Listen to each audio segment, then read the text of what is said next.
Hey guys! That is some strong coffee. How cute is this mug? I actually got it from Morrison's.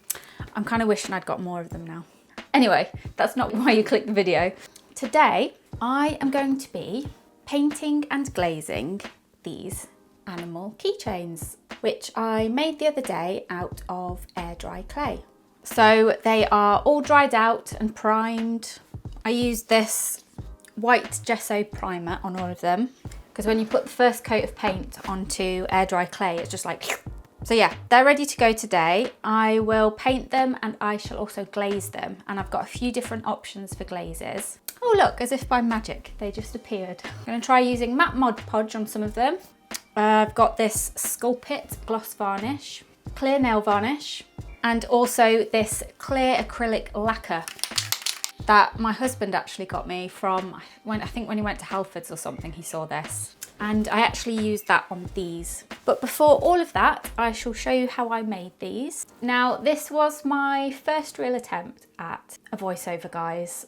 I think I was holding the microphone a bit too close because it's very like, but I really didn't want to record it again. I'll do better next time. So anyway, here it is. So first off, I had bought a box of make your own keychains, but they didn't actually come with any little hooks that you attach into the clay to start with. So I had seen somebody do this on a YouTube short where you just twist a piece of wire over something rounded and it makes the perfect little hook to stick into your clay piece. I made a few of those and then opened up my clay. Now the first thing that I wanted to do was actually make some clay slip. Now I haven't done this before, but I had been watching a few tutorials and they were using this. It's basically just a mixture of clay and water, and technically you should use dried out clay that's been crushed, but I didn't have time to do that, so I just used the wet clay, and I did have some struggle getting it to mix into the water. I did see that using white vinegar can help with that. It helps to break it down. So I did actually end up adding a little bit of cornstarch and matte Mod Podge to thicken up. Then I kneaded the clay to kind of condition it, make sure all the components are mixed together properly. Separated it into equal portions. These were slightly on the larger side in hindsight, but then also that was probably a good thing to start off with because I was kind of practicing, and the smaller the piece is, the more fiddly it is. So you kind of want to work down in size with practice. I popped the ones that I wasn't using for a bit into a self-sealed bag to keep them nice and fresh. Now I wanted to make, for my stepmom and my mum, I wanted to make cats. So I rolled out the head, made sure it was nice and smooth. I used a little bit of water and the tool to help just smooth out any of those little cracks that you could see. Then for the body, I rolled it into a sort of pear shape and chopped the top off at an angle, and that made quite a nice rough surface because that will make it easier to stick the head onto. Then I made some little triangles for the ears. This is where it was starting to get quite fiddly, and I just used a little bit of that clay slip and blended those on. I scored the back of the head a little bit before sticking it on, used a little bit more slip, blended that onto the body, made some little sausage paws, blended those on. Then I added some little feet because if it's a key ring, people might see the bottom of it. I thought maybe some cute little toe beans underneath might be nice. And then the tail. So I made two of those, one for my stepmom and one for my mum. Next up, I wanted to make a dog for my mother-in-law because they've got a dog. So I wanted to put this one into quite a playful pose because their dog Willow is very bouncy. It's like she's still a puppy even though she's not. And I thought I would try blending the arms into part of the body because I thought that might actually be a bit of a stronger structure for a keyring. The head was very, very similar really in making the cat's head, but different shaped ears. Yeah, I was quite happy with that one. Looks kind of playful, like Willow. I did actually end up turning the head at a 45-degree angle, which I think added to the playfulness. Then to try something different, I wanted to make some flat ones. Now, I had seen other people use lollipop sticks or pencils, whatever you can find, and you use a rolling pin and roll out a flat piece of clay, and the two sticks actually help it be the same thickness throughout. Now in hindsight, the pencils were probably a bit on the thick side, but in some ways, since it's for a keyring, it's going to make it a bit more sturdy. So I had traced my logo just on my tablet onto a piece of baking parchment, and I just popped it onto the surface, scored around it, and I'd also made one of chip, and I'm making this one for my son James, so it's probably a good thing if it's a little bit more on the sturdy side, because bless him, I know he'll probably want to take it to school and show everybody, and because he wanted to take the alien to school that I made in a previous video. I wasn't really very happy with that alien, but he absolutely loves it. So art really is subjective, guys. Once I removed the clay from around them, they were quite messy around their edge. I think if I had a sharper knife, that might have helped with that, but I just used a little bit of water and some tools just to smooth around the edges. I put the tracing paper back over the top and just embossed with the pencil the design onto the surface, so that when I go to paint it, I've kind of got a guideline to stick to, and it also adds quite a cool effect. Then I added the hook. I just popped a little bit of the clay slip in there, and then I blend a little bit of clay around it just to kind of make sure it's really concealed in there. Then I went back to the 3D pieces. For this one, I wanted to make 2 identical dogs because a lady that I clean for is going to be a grandma soon, and her daughter-in-law, obviously a mom. So since it's going to be Mother's Day, I wanted to make them a little something too. They've got 2 little Cocker Spaniels called Lola and Enzo, and they're always running around playing together while I'm cleaning. So I wanted to make 2 matching key rings of the 2 doggos. So I made these 2 simultaneously to make sure that I did everything the same. So again, started off with the head. I made a kind of pear shape for the body, but this time I kind of flattened the base out because I wanted these to be in a sitting position. Then I rolled some sausages that I was going to cut the front paws and tail and ears and everything out of. Oh yeah, I also made some little snouts for these ones. But this time I did actually make a very thin sort of snake to go around the join and blended that in, and I actually found that quite helpful. And then I added a little tongue as well, just to give them a little bit more character. And yeah, did that twice. Oh, I also made them a little collar. And then I made a cat version, which was basically the same. And for the collar, I made a little fish that was very fiddly. And then I went even smaller. I wanted to make a mini version of Luna from the books. So I hadn't filmed the whole making process of this one because I did make 14 in total, and I thought I don't want the video to be too long. So I'd already made the body, and then I thought, oh, actually I quite like this. So I turned the camera on and tried to stick some little arms and legs on, and I just kept dropping everything at this point because it was just so small. And I wanted to make her in a kind of cute kawaii style, so that it was just more of a simple design and also more sturdy. So I'm making this one for myself for Mother's Day. But then I thought, do you know what? She needs Chip. I mean, you never see Luna without Chip, but he needs to be even smaller. And I just made him a very basic kind of blob body. And I actually had to use a little piece of wire this because all the tools were just too big. Just tiny little dots for arms and feet. And that was probably the most fiddly of everything because they just kept flying off and dropping on the floor and things. But we got there eventually. And then I thought, well, you wouldn't see Chip without some kind of food. So I wanted to make him a little cupcake to be holding. So yes, I made 14 in total. So you've already seen all of these ones in the video, but there's these 4 here that you didn't see. So there was this cat. Just a slightly different shape to the other ones. It's going to be kind of like it's got the zoomies. Then there was this cat, which is holding a ball of string. It's quite a chunky cat, that one. Then this one was supposed to be Willow, my mother-in-law's dog, but it kind of came out a bit too puggish. And then last but not least, this one is for my daughter Lily, because her hamster sadly passed away at the end of last year, her hamster Oreo. So I thought it'd be nice to make a little keepsake. Oh, and then I was also thinking, because this one came out kind of massive, because the way that it's got the drips on it and it's a round shape, it kind of reminds me of a Christmas pudding. And I thought it might make quite a nice bauble on the tree.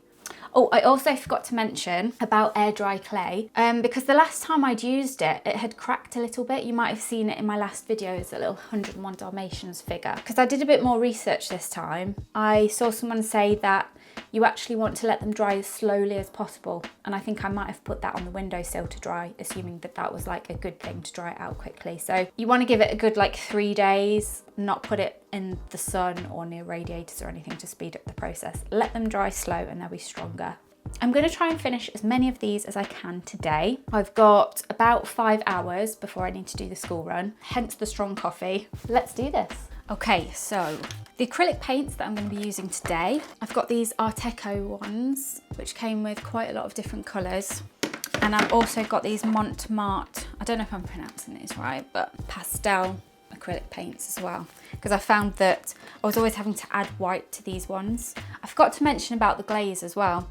A lot of people who sell these sorts of things professionally use a UV glaze, but every time I watch videos where they've used them, all in the comments is like, were you wearing gloves? Were you wearing a mask? Were you making sure it was well ventilated because it's really toxic? I used to be a lab technician for several years, and I used to work with things like asbestos, hydrofluoric acid, arsenic. So I think I've had enough PPE and health and safety for a lifetime that I really don't feel like doing that as a hobby. I like my lungs. I need them. I'm not sure if that one is like fumey, although apparently the UV one is odorless, so you don't realise that it's doing any damage. That doesn't really smell of anything, I don't think. It doesn't say anything about it being toxic to breathe in, just about it getting in your eyes. I know this one, when I sprayed it, it was very like strong, so I'll do that one outside and like won't breathe while I'm spraying it. So anyway, I'm going to start off by painting the bauble because it's quite flat, so it's a good kind of warm up. Excuse the state of my palette. I'm gonna need brown for the Christmas pudding, and then a little bit of pink for her ears. Might also mix a bit of this pink in with the red so it's not quite so harsh. All of the paint is dripping off really bad. But it's a really good paintbrush. Actually, she's got pink cheeks as well, so let's do that while we've got the pink. I need to hold it like this is the problem. So I can like see what I'm doing, but then you can't see what I'm doing. I'm just gonna mix these just to take the harshness out of the red. Just from my experience of painting BB, she came out a lot darker. It dries a lot darker than you think. Okay, yeah, she's definitely looking Christmassy. Okay, let's go for the Christmas pudding. Yeah, I might need a few coats of this. I was actually kind of worried that I wasn't going to be able to make a video today, because yesterday afternoon I started feeling like really nauseous and like weak and shaky, and like I had a fever. I think I scared James a little bit, bless him, because I was like, "Mummy, what's wrong?" So I was like out of action and Elle had to do everything. But what I think it might have been was earlier that day I'd actually eaten some questionable strawberries. So I think that might have been the cause. I'd actually given myself like a little bit of food poisoning. Don't eat questionable strawberries, guys. You're like, Emma, I wouldn't eat questionable strawberries, that's just you. Every time I try to be healthy, it makes me ill. But then I eat like junk food and I feel fine. What's that about? Yeah, this is definitely gonna need several coats, if you can see. Oh, sorry. The lighting in here sometimes makes my camera go a bit weird. Don't go too close. So what I might do is just crack on with all of these and I will keep filming it, but then I will speed up like the next 5 hours of my life into like 5 minutes for you guys. And I might just like stick some Netflix on or something while I'm painting.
Okay, so they are all painted.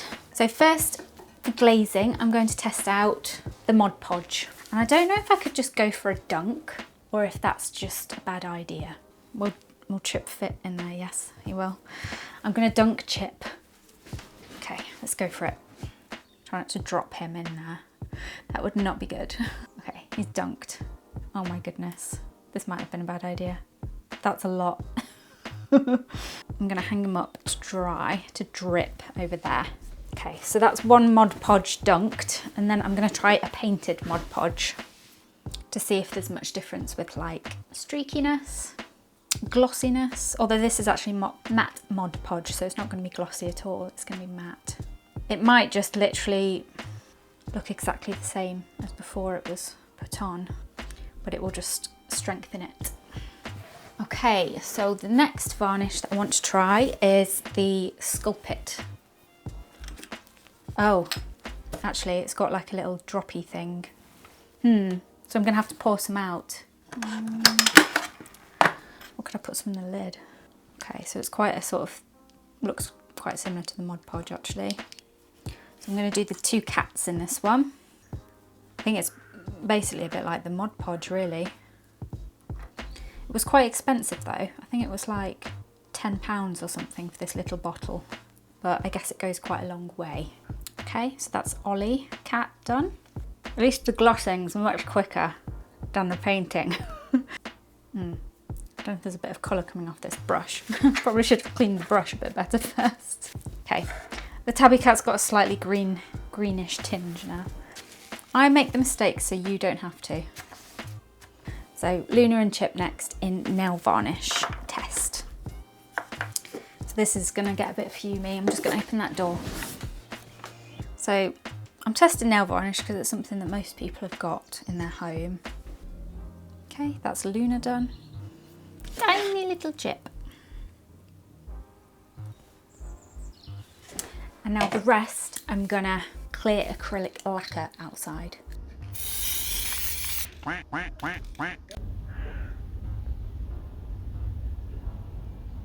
Okay, so we are all done. These are the finished results.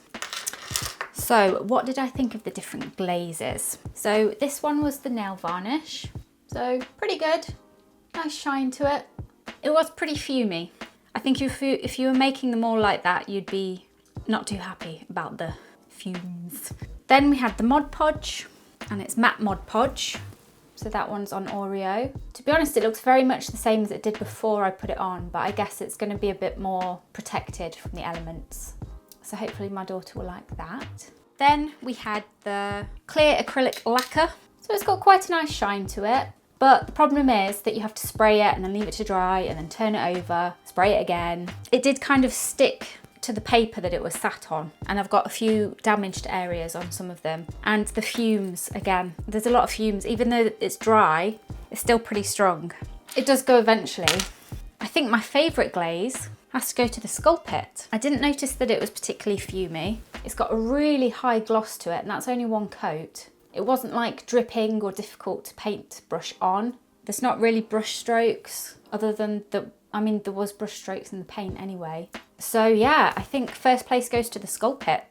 So these are all the ones that are for gifts, for family and friends, and for myself. And yeah, I'm really happy with how they came out. And then I've got these four left over. The crazy cat that's got the zoomies. Got the calico cat with the little fish collar. We've got the pug with the heart. And the chonky cat with the ball of string. So I'll probably give them another coat of glaze, but I'm thinking I'm gonna pack these up and put them on my Etsy page. So if you guys would like to purchase any of these, they will be on there. And I was thinking of maybe sort of making these all the time as a bit of a side hustle. Maybe do like personalised pet ones. I don't know, what do you think? I'd love to know which one of these designs was your favourite, just as kind of market research. And I'm hoping with practice that they'll get a bit better as well. I mean, they do look a little bit, you know, textury, but at the same time, it's kind of the beauty of them because, you know, AI didn't make these. So yeah, let me know which design was your favourite and which glaze as well, if you preferred like the matte Mod Podge look or the more glossy look. Perhaps that's two options I could offer. matte or glossy finish. No doubt it will just end up one of my failed art ventures. I'll be able to add it to the very long list, but you can't blame a girl for trying. If you have a go at making these, you can take pictures of them and send them to my email address. I would love to see those. And I shall see you next week. Bye.